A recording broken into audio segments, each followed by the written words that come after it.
Hi friends, welcome back to another episode.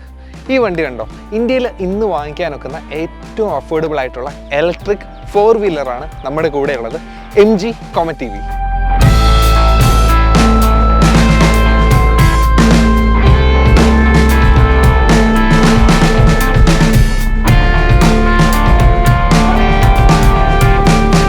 ശരിക്കും ഇതിനൊരു ഏറ്റവും അഫോർഡബിൾ ഇലക്ട്രിക് കാർ എന്ന് പറഞ്ഞാൽ മാത്രം പോരാ, ഏറ്റവും കോമ്പാക്റ്റ് ആയിട്ടുള്ള car in India. Electric car എന്നല്ല, എല്ലാ കാറുകളിലും ഏറ്റവും കോമ്പാക്റ്റ് ആയിട്ടുള്ള വണ്ടിയാണ് MG Comet EV.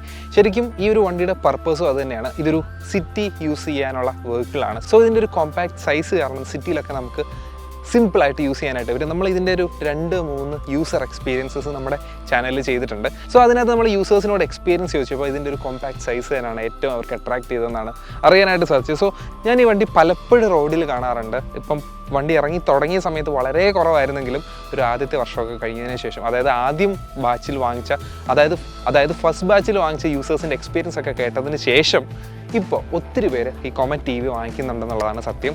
കാരണം നിങ്ങൾക്ക് തന്നെ മനസ്സിലാവും, ഒരു ലോങ് ഡ്രൈവ് അല്ലെങ്കിൽ ഒരു സിറ്റിയിലൊന്ന് ഇറങ്ങിയാൽ തന്നെ ഒത്തിരി വണ്ടികൾ നമുക്ക് ഈ Comet EVസിനെ കാണാൻ പറ്റും. അപ്പോൾ വണ്ടി ലോഞ്ച് ചെയ്ത സമയത്ത് വിചാരിച്ചത് ഈ ഒരു ഡിസൈനൊന്നും ആളുകൾ അക്സെപ്റ്റ് ചെയ്യില്ല, ഇതധികം ഇറങ്ങാൻ പോകുന്നില്ല എന്നൊക്കെയാണ് വിചാരിച്ചത്. പക്ഷേ ഒത്തിരി വണ്ടികൾ കണ്ടപ്പോൾ എനിക്കും തോന്നി ഇത് ഇത്രയും ആളുകൾ വാങ്ങിക്കുന്നുണ്ടെങ്കിൽ അതൊരു പിന്നൊരു കാരണം കാണില്ല. സോ എനിക്കും വണ്ടി ഒന്ന് എക്സ്പീരിയൻസ് ചെയ്യണം തോന്നി. സോ ഞാൻ ഈ വണ്ടി ഒന്ന് യൂസ് ചെയ്ത് നോക്കാനായിട്ട് MGന്ന് എടുത്തതാണ്. സോ നമ്മൾ ഷോറൂമിൽ പോയി വണ്ടി കളക്ട് ചെയ്തു, വണ്ടി ഒന്ന് യൂസ് ചെയ്ത് എക്സ്പീരിയൻസ് ചെയ്ത് നിങ്ങൾക്ക് കൂടെ ആ ഒരു എക്സ്പീരിയൻസ് ഷെയർ ചെയ്യാൻ വേണ്ടിയിട്ടാണ് ഇന്നത്തെ വീഡിയോ ചെയ്യുന്നത്. അപ്പോൾ കാര്യങ്ങളിലേക്ക് കിടക്കാം. ഞാൻ ഈ വണ്ടി അധികം പരിചയപ്പെടുത്തേണ്ട ആവശ്യമൊന്നുമില്ല. ഇതിൻ്റെ ഡിസൈൻ കാര്യങ്ങളോ അല്ലെങ്കിൽ മറ്റ് കാര്യങ്ങളോ ഒന്നും പറയാനല്ല ഞാൻ ഈ വീഡിയോയിൽ ഉദ്ദേശിക്കുന്നത്. കാരണം ഇത് എല്ലാവർക്കും സുപരിചിതമായിക്കൊണ്ടിരിക്കുന്ന വണ്ടിയാണ്. നമ്മൾ തന്നെ നമ്മുടെ ചാനലിൽ 2 വീഡിയോ ഓൾറെഡി ചെയ്തിട്ടുണ്ട്. സോ ഇതിൻ്റെ പ്രാക്ടിക്കാലിറ്റി ഫസ്റ്റ് ഓഫ് ഓൾ എനിക്ക് ഫീൽ ചെയ്തത് ഇതിൻ്റെ ഒരു കോമ്പാക്റ്റ് സൈസ്. നമ്മൾ പറഞ്ഞതുപോലെ തന്നെ ഇതിൻ്റെ ഫ്രണ്ട് ഡിസൈനാണ് ചിലർക്ക് ഇഷ്ടപ്പെടാതിരുന്നത് ആദ്യ കാര്യങ്ങളൊക്കെ. പക്ഷേ ഈ ഫ്രണ്ട് ഡിസൈൻ ഇത്ര കോമ്പാക്റ്റ് ആയിട്ട് അല്ലെങ്കിൽ ഇത്ര സ്പേസ് കുറവായതുകൊണ്ട് നമുക്ക് വിസിബിലിറ്റി വളരെ രീതിയിൽ ഉണ്ട് എന്നുള്ളതാണ് ഏറ്റവും അട്രാക്റ്റീവ് കാര്യം. നമ്മൾ സിറ്റി റൈഡ്സിലൊക്കെ ഒരു യൂ ടേൺ ഒക്കെ എടുക്കുന്ന സമയത്ത് അല്ലെങ്കിൽ കുത്തിത്തിരിക്കുന്ന സമയത്തൊക്കെ ഈ ഒരു വിസിബിലിറ്റി ഭയങ്കരമാണ്. ആ ഡ്രൈവിംഗ് സീറ്റിലിരുന്ന് എക്സ്പീരിയൻസ് ചെയ്യുമ്പോഴാണ് അത് മനസ്സിലാകുന്നത്. അത് ഏറ്റവും എനിക്ക് അട്രാക്റ്റ് ചെയ്തൊരു കാര്യമാണ്. പിന്നെ ടേണിംഗ് റേഡിയസ് അങ്ങനെ എടുത്തു പറയത്തക്ക ഒന്നും ഇല്ലെങ്കിലും വണ്ടിയുടെ വലുപ്പം കാരണം വണ്ടി ടേൺ ആവുന്ന റേഡിയസ് വളരെ കുറവാണ്. സോ നമുക്ക് ചെറിയ വഴികളിലൊക്കെ ഒറ്റ ടേണിങ്ങിൽ തന്നെ വേണമെങ്കിൽ തിരിക്കാം, അല്ലെങ്കിൽ ചെറിയൊരു നോർമൽ റോഡിലൊക്കെ ഇട്ട് തന്നെ നമുക്ക് തിരിക്കാം. അതിന് വണ്ടി തിരിക്കാനായിട്ട് പ്രത്യേകിച്ച് സ്ഥലമൊന്നും നോക്കി പോകേണ്ട ആവശ്യമില്ല, നമുക്ക് അവിടെ തന്നെ നിന്ന് തിരിക്കാം. അത് മെയിൻ റോഡ്സിലല്ല ഉദ്ദേശിക്കുന്നത്, നോർമൽ റോഡുകളിലാണ് ഞാൻ ഉദ്ദേശിക്കുന്നത്. സോ ആ ഒരു ടേണിങ് വണ്ടി നിർത്തി തിരിക്കാനുള്ള ഒരു കംഫർട്ട് എനിക്ക് ഏറ്റവും ഇഷ്ടപ്പെട്ടു. പിന്നെ അതെ, ഈ ഒരു കാര്യം, ഇത്ര സ്പേഷ്യസ് ആയിട്ടുള്ള ഒരു വണ്ടി ഈ ഒരു ബഡ്ജറ്റിൽ കിട്ടുക എന്ന് പറയുന്നത്, അതായത് ഫ്രണ്ടിലെ ഡ്രൈവർക്കും കോ പാസഞ്ചർക്കും ഇത്ര സ്പേഷ്യസ് ആയിട്ടുള്ള സ്പേസ്, അതാണ് ഏറ്റവും അട്രാക്ട് ചെയ്തിട്ടുള്ളത്. വണ്ടിയുടെ ഇത്ര സൈസ് ഇത്രയേ ഉള്ളെങ്കിലും ഇത് കൂടുതലും ഒരു പ്രൈമറി വെഹിക്കിളായിട്ടാകാൻ വഴിയില്ല, പലർക്കും സെക്കൻഡറി വെഹിക്കിളായിരിക്കും. സോ ഒരു ഫാമിലി ആയിട്ട് പോകുമ്പോൾ അതല്ലെങ്കിൽ ബാക്കിൽ ആളെ ഇരുത്തേണ്ടി വരുമ്പോൾ പ്രൈമറി കാർ യൂസ് ചെയ്യാം. അല്ലാത്ത സമയത്ത് ഈ വണ്ടി സുഖമായിട്ട് യൂസ് ചെയ്യാൻ പറ്റും. കാരണം സ്പേസിലൊന്നും യാതൊരു മടുപ്പില്ല ഡ്രൈവർക്കും കോ പാസഞ്ചർക്കും. അത്ര സ്പേഷ്യസ് ആയിട്ടുള്ള ലെഗ് സ്പേസും ഹെഡ് റൂം കുഴപ്പമില്ല എന്നുള്ള രീതിയിൽ നല്ല സ്പേഷ്യസ് ആണ് ഇതിൻ്റെ ഇൻറ്റീരിയറിലെ സ്പേസ്. പിന്നെ അടുത്ത കാര്യം, നമ്മൾ വണ്ടി പാർക്ക് ചെയ്യാനായിട്ട് പോവാണ്. സോ ഒരു പാർക്കിംഗ് നമുക്ക് കിട്ടുന്നത് ഡ്രൈവർ സൈഡിനോട് ചേർന്നായിരിക്കും നമുക്ക് വണ്ടി ഇടാനുള്ള സ്ഥലം കിട്ടുന്നതെന്ന് വിചാരിക്കുക. സോ ഇവിടെ നിന്ന് എനിക്ക് തുറന്നിറങ്ങാനുള്ള ബുദ്ധിമുട്ടുണ്ട്. ആ ഒരു ബുദ്ധിമുട്ടുള്ള സമയത്ത് നേരെ വണ്ടി ഓഫ് ചെയ്തില്ലെങ്കിലും കുഴപ്പമൊന്നുമില്ല, നേരെ കോ പാസഞ്ചറിൻ്റെ സൈഡിൽ കൂടെ നമുക്ക് തുറന്നിറങ്ങാനായിട്ട് പറ്റും. സോ ഇതുവഴി നമുക്ക് തുറന്നിറങ്ങാനായിട്ട് പറ്റും. ഇത് ഭയങ്കര കൺവീനിയൻ്റ് ആയിട്ട് എനിക്ക് ഫീൽ ചെയ്തു. സോ ഇങ്ങനെയുള്ള ടൈറ്റ് പാർക്കിങ്സ് നമുക്ക് എപ്പോഴും വരാറുണ്ട്. അപ്പം വണ്ടി തിരിച്ചിടാനൊന്നും പോകണ്ട, ഇങ്ങനെ ഭയങ്കര കൺവീനിയൻ്റ് ആണ്. ലേഡീസിനൊക്കെ യൂസ് ചെയ്യാനും കൺവീനിയൻ്റ് ആയിട്ട് തോന്നി. പിന്നെ ഈ ഡോറിൻ്റെ ഒരു സൈസ് നോക്കിയേ, ഇത്രയും വലിയൊരു ഡോറാണ് ഈ കുഞ്ഞൻ വണ്ടിയിൽ വന്നിരിക്കുന്നത്. ഒരു ഡോറേ ഉള്ളൂ, മീൻസ് 3 ഡോറാണ് എങ്കിലും ആ ഒരു സൈസ് നല്ല വെയിറ്റുള്ള ക്വാളിറ്റിയുള്ള മെറ്റീരിയലായിട്ടും നമുക്ക് ഫീൽ ചെയ്തു. ഇനിയും അടുത്തതായിട്ട് ഇതിൻ്റെ വിൻഡോ ഏരിയ കണ്ടോ, ഇത്രയും വലിയൊരു വിൻഡോ ഏരിയ. നമ്മൾ വെളിയിൽ നിന്ന് പറഞ്ഞ പോലെ സൈഡ് വിൻഡോസ് ആണെങ്കിലും ക്വാർട്ടർ ഗ്ലാസ് ആണെങ്കിലും ബാക്ക് ഗ്ലാസ് ആണെങ്കിലും എല്ലാം വലിയൊരു വിൻഡോ ഏരിയ ആണ് വന്നിരിക്കുന്നത്. അതുകൊണ്ട് ചൂടുള്ളിലോട്ട് കയറും. സോ AC ഒക്കെ ഇട്ട് അത് പരിഹരിക്കാമെന്നുള്ളതുള്ളൂ. ഇലക്ട്രിക് അല്ലേ, അതുകൊണ്ട് പ്രശ്നമൊന്നുമില്ല. എത്ര നേരം നമ്മൾ വണ്ടിയിൽ AC ഓണാക്കി ഇട്ടാലും, എനിക്കൊന്ന് 1 മണിക്കൂർ ഇട്ടാലും ഒരു 2%, 3% എല്ലാം ആയിരിക്കും പവർ ഡിസ്ചാർജ് ആവുന്നത്. സോ അതിലേറ്റവും അഡ്വാൻറ്റേജ് എന്ന് പറയുന്നത് നമുക്ക് ഒട്ടും ക്ലോസ്ട്രോഫോബിക് ഇഷ്യൂസോ കാര്യങ്ങളോ ഒന്നും തോന്നത്തില്ല. ഓപ്പൺ ആയിട്ട് പോകുന്നൊരു ഫീൽ എനിക്ക് തോന്നി. സൈഡിൽ നിന്നൊക്കെ വണ്ടി വരുമ്പോഴും നമുക്ക് പെട്ടെന്ന് തിരിഞ്ഞ് നോക്കിക്കഴിഞ്ഞാൽ വണ്ടി നമുക്ക് കാണാൻ കണ്ടു വളരെ എളുപ്പമാണ് വണ്ടി സ്പോട്ട് ചെയ്യാനൊക്കെ. പിന്നെ ഒരു കോർണറിലെ ബ്ലൈൻഡ് സ്പോട്ട് വലിയ പ്രശ്നമായിട്ട് എനിക്ക് ഫീൽ ചെയ്തില്ല. അത് ഫീൽ ചെയ്യുന്നവരുണ്ടാവാം ചിലപ്പോൾ. ഏതായാലും എനിക്ക് ഒരു ഇത്രയും വലിയ വിൻഡോ ഓപ്പണിങ്സ് ഉള്ളത് എനിക്കൊരു നല്ല ഫീച്ചറായിട്ടാണ്, നല്ലൊരു കാര്യമായിട്ടാണ് എനിക്ക് ഫീൽ ചെയ്തത്. കൂട്ടത്തിൽ ഇഷ്ടപ്പെടാത്തൊരു കാര്യമായിട്ട് പറഞ്ഞേക്കാം, AC നോയ്സ് കുറച്ച് കൂടുതലായിട്ട് എനിക്ക് ഫീൽ ചെയ്തു. ഭയങ്കര നോയ്സി ആയിട്ട് എനിക്ക് ഫീൽ ചെയ്തു.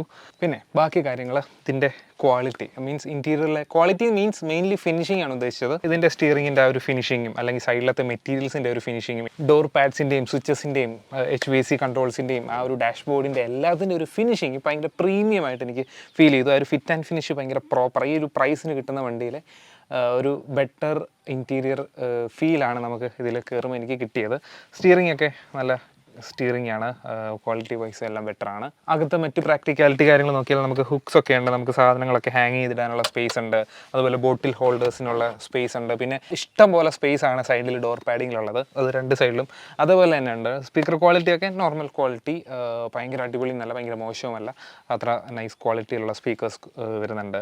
ORVയുടെ കൺട്രോൾസിൻ്റെ സ്വിച്ചസ് ഇവിടെ ആയിട്ടാണ് വന്നിരിക്കുന്നത്. പിന്നെ ആൻഡ്രോയിഡ് ഓട്ടോ വയർലെസ്ലി നമുക്ക് യൂസ് ചെയ്യാനായിട്ട് പറ്റും. പിന്നെ ഒരു ഇൻഫോർടൈൻമെൻറ്റും, രണ്ടും നല്ല വലിയൊരു ബിഗ് സൈസ് സ്ക്രീനാണ് രണ്ടിനും കൊടുത്തിരിക്കുന്നത്. രണ്ടും സെയിം സൈസിലുള്ള സ്ക്രീൻസ് ആണ്. സോ അതൊരു ബെറ്റർ റെസ്പോൺസ് ഉള്ള സ്ക്രീനുമായിട്ടാണ് എനിക്ക് തോന്നിയത്.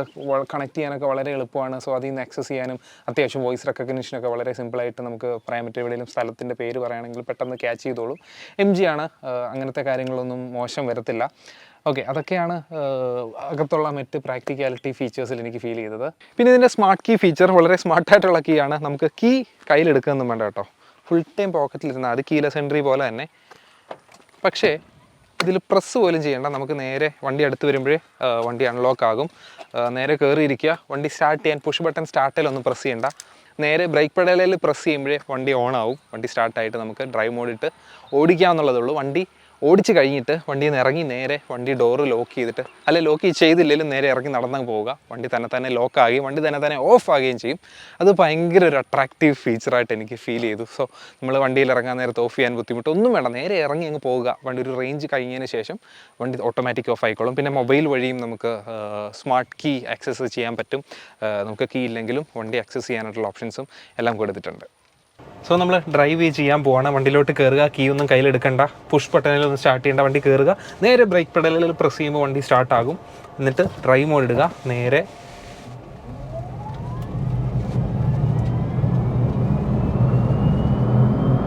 ഇങ്ങനെ അങ്ങ് പോവുക. അത്യാവശ്യം പിക്കപ്പ് ഒക്കെ ഉണ്ട്, സ്പോർട്സ് മോഡൊക്കെ ഇട്ട് കഴിഞ്ഞാൽ നല്ല പിക്കപ്പാണ് വണ്ടിയുടെ ഒരു വലുപ്പം വെച്ച്.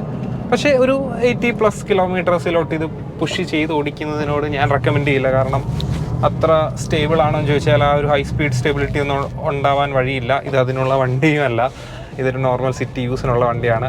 എങ്കിലും ഇതൊക്കെ പറ്റും, മീൻസ് നല്ല സ്പീഡിൽ പോകണമെന്ന് വെച്ചാൽ അതും പറ്റും എന്ന് എനിക്ക് മനസ്സിലായി. കാരണം ഞാൻ കുറേ ഹൈവേസ് ഒക്കെ ക്രൂസ് ചെയ്തപ്പോൾ അത് ഭയങ്കര സിമ്പിളായിട്ട് സ്പീഡ് എത്തുമെന്നുള്ള കാര്യം, ഓവർടേക്സിനൊന്നും യാതൊരു പ്രശ്നമില്ല. ഞാൻ വിചാരിച്ചിരുന്നത് വണ്ടിയുടെ ലുക്സൊക്കെ വെച്ചിട്ട് ഇത്ര പെർഫോമൻസ് ഒന്നും കാണില്ല, കാരണം കാല് കൊടുത്താൽ കുതിച്ച് പോവില്ല എന്നൊക്കെയാണ് വിചാരിച്ചിരുന്നത്. പക്ഷേ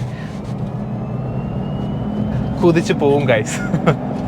ഓക്കെ, സോ ഇപ്പോൾ നമ്മൾ സ്പോർട്സ് മോഡിലാണ് ഇട്ടേക്കുന്നത്. I'm switching to normal mode and the eco mode.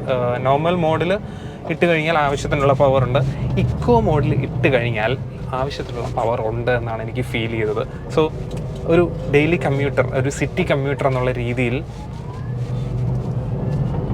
Eco മോഡിലും ആവശ്യത്തിന് പെർഫോമൻസ് ആണ്. സോ പെർഫോമൻസിലല്ല, ബേസിക്കലി ഒരു 80 കിലോമീറ്ററിന് മുകളിലോട്ട് ഇക്കോ മോഡിൽ യാത്ര ചെയ്യാൻ പറ്റില്ല എന്നുള്ളതാണ് മെയിൻലി ഉദ്ദേശിക്കുന്നത്. അതാണ് എക്കോ മോഡിൻ്റെ ഇത്. സോ എക്കോ മോഡ് യൂസ് ചെയ്യുകയാണെങ്കിൽ കൂടുതൽ റേഞ്ച് കിട്ടുകയും ചെയ്യും. ഈ പറഞ്ഞ 230 എന്നുള്ളതൊരു എന്തായാലും 210+ ഒക്കെ കിട്ടുമെന്നാണ് എനിക്ക് തോന്നുന്നത്.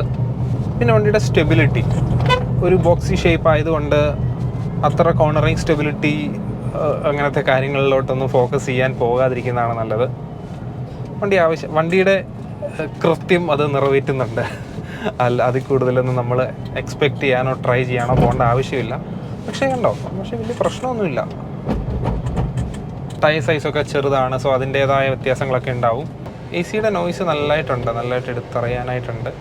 ഞാൻ പറഞ്ഞില്ല, ഈ ഒരു വിൻഡോ ഏരിയയുടെ ഒരു അഡ്വാൻറ്റേജാണിത്. നമുക്ക് സൈഡിൽ കൂടെ വണ്ടികളൊക്കെ വരുമ്പോൾ പെട്ടെന്ന് തിരിഞ്ഞ് നോക്കിയാൽ മറ്റേ നമ്മുടെ പില്ലറോ ഒക്കെ ആയിട്ട് നമുക്ക് നമ്മുടെ വിഷൻ ക്ലോസ് ആവും. പക്ഷേ ഇവിടെ ആ ഒരു പ്രശ്നം പേടിക്കണ്ട. നമുക്ക് വിഷന് യാതൊരു ബുദ്ധിമുട്ടും കിട്ടുന്നില്ല എന്നുള്ളൊരു പ്രാക്ടിക്കാലിറ്റിയിൽ തോന്നിയൊരു കാര്യമാണ് എനിക്ക്. ഒരു ബൈക്കൊക്കെ എടുത്തുകൊണ്ട് പോകുന്ന പോലെ സിമ്പിളായിട്ട് ഉപയോഗിക്കാൻ പറ്റുന്നുണ്ട് കേട്ടോ. നമ്മുടെ നോർമൽ കാസൊക്കെ യൂസ് ചെയ്യുമ്പോൾ അടി തട്ടുമോ അല്ലെങ്കിൽ സൈഡ് തട്ടുമോ, അതിൻ്റെ ഡൈമെൻഷൻസ് അതുപോലെ എല്ലാം നമുക്ക് ശ്രദ്ധിക്കേണ്ടതുണ്ട്. പക്ഷേ ഇതിനകത്തൊന്നും ശ്രദ്ധിക്കേണ്ടി വരുന്നില്ല. ഇത് പെയ്ഡ് പ്രൊമോഷനോ കാര്യങ്ങളോ ഒന്നും അല്ലെന്ന് എടുത്തു പറയുന്നു. ഇത് നമ്മൾ വണ്ടി ഒന്ന് എക്സ്പീരിയൻസ് ചെയ്ത് എനിക്ക് ഫീൽ ചെയ്ത കാര്യങ്ങളാണ് ഞാൻ ഈ വീഡിയോയിൽ പറഞ്ഞിട്ടുള്ളത്.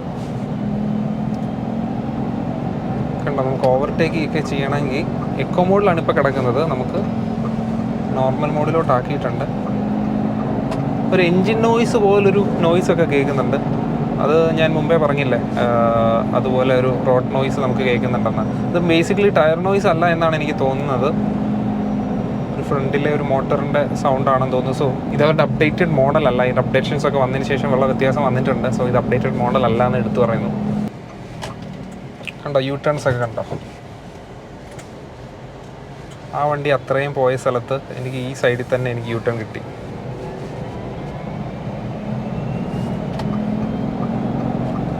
ഇനി സസ്പെൻഷൻ അത്ര ടോപ്പ് എന്നൊന്നുമില്ല. നമുക്ക് നോർമൽ സിറ്റി യൂസിൽ അത്യാവശ്യം സിറ്റിയിലെ റോഡ്സൊക്കെ ബെറ്റർ റോഡ്സാണ്. നല്ല റോഡ്സുകളൊന്നും ഒരു പ്രശ്നവും തോന്നിയിട്ടില്ല. ബാഡ് റോഡ്സിൽ പോകുമ്പം സസ്പെൻഷൻ്റെ ആ ഒരു ചെറിയൊരു പ്രശ്നം നമുക്ക് എടുത്തറിയാനായിട്ട് പറ്റും. പിന്നെ തോന്നി വേറൊരു ബുദ്ധിമുട്ട് ഈ ഒരു കാര്യമാണ്. നമുക്ക് സീറ്റ് ബെൽറ്റ് കുറച്ച് ബാക്കിലായിട്ടാണ്. അതിനൊരു ഹോൾഡറായിട്ട് വേറെ ഇവിടെ ഉണ്ടെങ്കിലും ഇതെടുക്കാൻ ചിലപ്പോൾ കുറച്ച് ബുദ്ധിമുട്ട് തോന്നിയിട്ടുണ്ട്. ഇനി ഇതിൻ്റെ മറ്റ് ഡീറ്റെയിൽസ് ഒന്ന് വേഗം പറയാം. ഒരു 17.3 kWh ബാറ്ററി പാക്കാണ് ഇതിന് വന്നിരിക്കുന്നത്. സോ എല്ലാ വേരിയൻസിലും ഈ ഒരു ബാറ്ററി പാക്ക് ഓപ്ഷൻ മാത്രമേ ഉള്ളൂ. ഒരു 231 km റേഞ്ച് കമ്പനി അവകാശപ്പെടുന്നു. ഇതിൻ്റെ യൂസേഴ്സിൻ്റെ എക്സ്പീരിയൻസ് വെച്ചിട്ട് ഒരു 200 എന്തായാലും കിട്ടാറുണ്ട്. എക്കോ മോഡിലാണെങ്കിൽ 200+ എന്തായാലും കിട്ടും. MGയുടെ അറിയാമല്ലോ, ഇപ്പം വിൻസേഴ്സ് ഒക്കെ ആണെങ്കിൽ നമുക്ക് കാണാം 331 km റേഞ്ച് പറയുന്നത്. ആ എക്സാക്റ്റ് ആ ഒരു എക്കോ മോഡിലൊക്കെ യൂസ് ചെയ്യുന്നവർക്ക് അത്രയൊക്കെ റേഞ്ച് കിട്ടാറുണ്ട്. അല്ലാത്തവർക്ക് ഒരു 280+ ഒക്കെ കിട്ടാറുണ്ടെന്ന് പറയുന്നു. അതുപോലെ തന്നെ ഇതിനും ഒരു 180+ എന്തായാലും കിട്ടും. നല്ല പെർഫോമൻസ് ഒക്കെ കൊടുത്ത് നല്ല രീതിയിൽ അഗ്രസീവായിട്ട് ഓടിച്ചാലും അത്രയും കിട്ടുമെന്ന് പ്രതീക്ഷിക്കുന്നു. സോ 200 ഒക്കെ അനായാസം വണ്ടിയിൽ റേഞ്ച് കിട്ടും. നമ്മൾ കുറേ നേരം വണ്ടി ഓണാക്കി ഇടുകയും കുറേ നേരം ഷൂട്ടിൻ്റെ കാര്യങ്ങൾക്ക് യൂസ് ചെയ്യുക ഒക്കെ ചെയ്തുകൊണ്ട് ഒരു പ്രോപ്പർ റേഞ്ച് നമുക്ക് പറയാനായിട്ട് പറ്റുമെന്ന് അറിയില്ല. സോ ഈ ഒരു 17.3 kWh ഉള്ള ഒരേ ഒരു ബാറ്ററി പാക്ക് മാത്രമാണ് ബേസ് ടു ടോപ്പ് മോഡൽ വരെ അവൈലബിൾ ആയിട്ടുള്ളത്. പിന്നുള്ളതിൻ്റെ പ്രൈസിംഗ് ആണ് ഏറ്റവും പറയാനുള്ളത്. 7 lakhs താഴെ നിങ്ങൾക്ക് എക്സ്ഷോറൂം ഇതിൻ്റെ ബേസ് മോഡൽ സ്വന്തമാക്കാൻ പറ്റും. ഒരു 7.5 lakhs അത് ഓൺ റോഡ് ഇറക്കാൻ പറ്റും എന്നുള്ളതാണ് ഇതിൻ്റെ പ്രൈസിങ്ങിൽ ഏറ്റവും അട്രാക്ഷൻ. ഇതിൻ്റെ ടോപ്പ് വേരിയൻ്റ് ആണെങ്കിൽ ഒരു 9.5 lakhs റേഞ്ചിൽ ടോപ്പ് വേരിയൻ്റ് സ്വന്തമാക്കാൻ ഒരു 10.5 ലക്ഷം രൂപയിൽ താഴെ മാത്രം മതിയാവും MG കോമറ്റ് EVയുടെ ടോപ്പ് വേരിയൻറ്റ് നിങ്ങൾക്ക് സ്വന്തമാക്കാനായിട്ട്. ഇതിൽ സെക്കൻഡ് വേരിയൻറ്റ് തൊട്ട് നിങ്ങൾക്ക് ഫാസ്റ്റ് ചാർജിങ് ഓപ്ഷൻസ് അവൈലബിൾ ആണ്. സോ ഫാസ്റ്റ് ചാർജറൊക്കെ ഉള്ളിടത്ത് പെട്ടെന്ന് കുത്തി കണക്ട് ചെയ്ത് ചാർജ് ചെയ്യാനുള്ള ഓപ്ഷൻസും ഉണ്ട്. ഏറ്റവും താഴത്തെ മോഡലിൽ മാത്രമാണ് ഫാസ്റ്റ് ചാർജിങ് ഓപ്ഷൻ അവൈലബിൾ അല്ലാത്തത്. ബാക്കി എല്ലാ മോഡൽസിലും ഫാസ്റ്റ് ചാർജിങ് ഓപ്ഷൻ ഉണ്ട്. പിന്നെ ഇതിൻ്റെ വാറണ്ടിയുടെ കാര്യം, കഴിഞ്ഞ വർഷം മുതൽ എടുക്കുന്നവർക്ക് ലൈഫ് ടൈം വാറണ്ടിയാണ് MG കൊടുക്കുന്നത്. MG ആണ് ആദ്യമായിട്ട് ഇൻട്രൊഡ്യൂസ് ചെയ്തത് ഇന്ത്യൻ മാർക്കറ്റിൽ എന്നാണ് അവകാശപ്പെടുന്നത്. അതായത് 15 വർഷം നിങ്ങളുടെ വണ്ടി ടോൾ ടാക്സ് അടയ്ക്കുന്ന 15 വർഷത്തേക്കും നിങ്ങൾക്ക് ബാറ്ററി വാറണ്ടി അവൈലബിൾ ആണ്. ഈ വണ്ടി നിങ്ങൾ ഫസ്റ്റ് ഓണർക്ക് മാത്രമേ അവൈലബിൾ ഉള്ളൂ. ഇത് വണ്ടി വിൽക്കുകയാണെങ്കിൽ അവർക്ക് 8 വർഷം അല്ലെങ്കിൽ 1.5 ലക്ഷം കിലോമീറ്റർ ബാറ്ററി വാറണ്ടി അവൈലബിൾ ആണ്. സോ ബാറ്ററിയുടെ കാര്യത്തിൽ ഒരു ടെൻഷനും വേണ്ട. ഫസ്റ്റ് ഓണർ തന്നെയാണ് യൂസ് ചെയ്യുന്നതെങ്കിൽ അത് നല്ലൊരു ബാറ്ററി വാറണ്ടി പാക്കേജ് ആയിട്ട് തോന്നി. അതിനുശേഷം MG വിൻസറിൽ നമുക്ക് ആ സെയിം ഫീച്ചേഴ്സ് കാണാം. പിന്നെ മറ്റ് ബ്രാൻഡ്സിലും ഈ ഒരു ഫീച്ചേഴ്സൊക്കെ കൊണ്ടുവന്നുകൊണ്ടിരിക്കുന്നു. ഏതായാലും വണ്ടി ഞാൻ യൂസ് ചെയ്തിട്ട് ഇതൊരു സിറ്റി യൂസിന് പറ്റിയ വണ്ടിയാണെന്ന് എനിക്ക് ഫീൽ ചെയ്തു. ഡെയിലി ഓഫീസിൽ പോകുന്നവർക്ക്, 2 വീലറിൽ പോയി മഴയും കാറ്റും ഒക്കെ കൊണ്ട് പോകാൻ താല്പര്യമില്ലാത്തവർക്ക്, അല്ലെങ്കിൽ AC-യിലിരുന്ന് യാത്ര ചെയ്യാൻ താല്പര്യമുള്ളവർക്ക്, അങ്ങനെയുള്ളവർക്കൊക്കെ കൺസിഡർ ചെയ്യാൻ പറ്റിയൊരു സെക്കൻഡറി വാഹനമായിട്ടും കൺസിഡർ ചെയ്യാൻ പറ്റിയൊരു വണ്ടിയാണ്. അതായത് ബേസ് വേരിയൻ്റ് എടുക്കുകയാണെന്നുണ്ടെങ്കിൽ ഒരു 1 lakh ഒക്കെ ഡൗൺ പേയ്മെൻ്റ് ആയിട്ട് അടയ്ക്കുകയാണെങ്കിൽ തന്നെ വെറും 10,000 രൂപയൊക്കെ മന്ത്ലി EMI കൊടുത്താൽ മാത്രം മതിയാവും. സോ ഫ്യൂവൽ കോസ്റ്റൊക്കെ ലാഭിക്കാനും ഡെയിലി ഫ്യൂവൽ അടിക്കാനും ഒക്കെ ഉള്ള ഫ്യൂവൽ അടിക്കുന്നതിൻ്റെ ബുദ്ധിമുട്ടുകളൊക്കെ മാറിക്കിട്ടും. അപ്പോൾ ആയിരിക്കും 10,000 രൂപ ഓൾറെഡി അടയ്ക്കണമല്ലോ, അപ്പം 10,000 രൂപ ഫ്യൂവൽ കോസ്റ്റ് ഉള്ളവർക്ക് വലിയ കാര്യമില്ലെന്ന്. പക്ഷേ പുതിയൊരു വണ്ടി വാങ്ങിക്കുകയാണെങ്കിൽ ഈ വണ്ടിയുടെ EMIയും ഫ്യൂവൽ കോസ്റ്റും രണ്ട് നിങ്ങൾ അടയ്ക്കണം. പക്ഷേ ഇതിന് ഫ്യൂവൽ കോസ്റ്റ് അടയ്ക്കേണ്ട, EMI മാത്രം അടച്ചാൽ മതി. അതാണ് ഇതിൻ്റെ അഡ്വാൻറ്റേജ് എന്ന് പറയുന്നത്. സോ എന്തായാലും എനിക്ക് കോമറ്റ് EV യൂസ് ചെയ്തിട്ട് ഒരു ഡെയിലി പർപ്പസ് യൂസ് ചെയ്ത് നടക്കുന്നവർക്ക് ഒരു ബെറ്റർ ഓപ്ഷനായിട്ട് എനിക്ക് ഫീൽ ചെയ്തു. അതിൻ്റെ യൂസർ എക്സ്പീരിയൻസസ് നിങ്ങൾക്ക് ചെക്ക് ചെയ്ത് കഴിഞ്ഞാൽ നിങ്ങൾക്കത് മനസ്സിലാവും. അവർക്ക് പറയാനുള്ളത് നിങ്ങൾക്ക് കേൾക്കാം. വണ്ടിയുടെ നെഗറ്റീവ്സും പോസിറ്റീവ്സും എല്ലാം നമ്മുടെ വീഡിയോസിൽ ഡിസ്കസ് ചെയ്തിട്ടുണ്ട്. So go and check it out ഞാൻ ഇവിടെ കൊടുത്തിട്ടുണ്ട്. So go and check it out. അപ്പോൾ ആദ്യമൊക്കെ റോഡുകളിൽ കാണുമ്പോൾ ഉള്ള ഒരു അപ്പീലല്ല ഇപ്പോൾ ഈ വണ്ടിക്ക് ഇന്നുള്ളത്. സോ ഇപ്പം നിങ്ങൾക്ക് ഈ വണ്ടിയെ പറ്റിയുള്ള അഭിപ്രായം എന്താണ്, റോഡിൽ കാണുമ്പോൾ അഭിപ്രായം എന്താണ്, ജസ്റ്റ് താഴെ ഒന്ന് കമൻറ്റ് ചെയ്യുക. MG കോമറ്റ് യൂസ് ചെയ്യുന്നവർക്ക് നിങ്ങളുടെ എക്സ്പീരിയൻസും താഴെ കമൻറ്റിൽ ജസ്റ്റ് ഒന്ന് രേഖപ്പെടുത്താം. നിങ്ങൾക്ക് മാക്സിമം റേഞ്ച് എത്ര വരെ കിട്ടിയിട്ടുണ്ടെന്നുള്ളതൊന്ന് രേഖപ്പെടുത്താം. അപ്പോൾ അതൊക്കെയാണ്. അപ്പോൾ നമുക്ക് വൈൻഡ് അപ്പ് ചെയ്യാം. അപ്പോൾ ഇതുപോലുള്ള കാസിൻ്റെ റിവ്യൂസും യൂസർ എക്സ്പീരിയൻസ് വീഡിയോസൊക്കെയാണ് നമ്മൾ ചാനലിൽ വീണ്ടും വീഡിയോസ് വരുന്നതായിരിക്കും. സോ അതൊക്കെ കാണാനായിട്ട് ചാനൽ സബ്സ്ക്രൈബ് ചെയ്യാനായിട്ട് മറക്കരുത്. അപ്പോൾ പുതിയ വീഡിയോ ആയിട്ട് വീണ്ടും വരാം. അതുവരേക്കും ഗുഡ് ബൈ.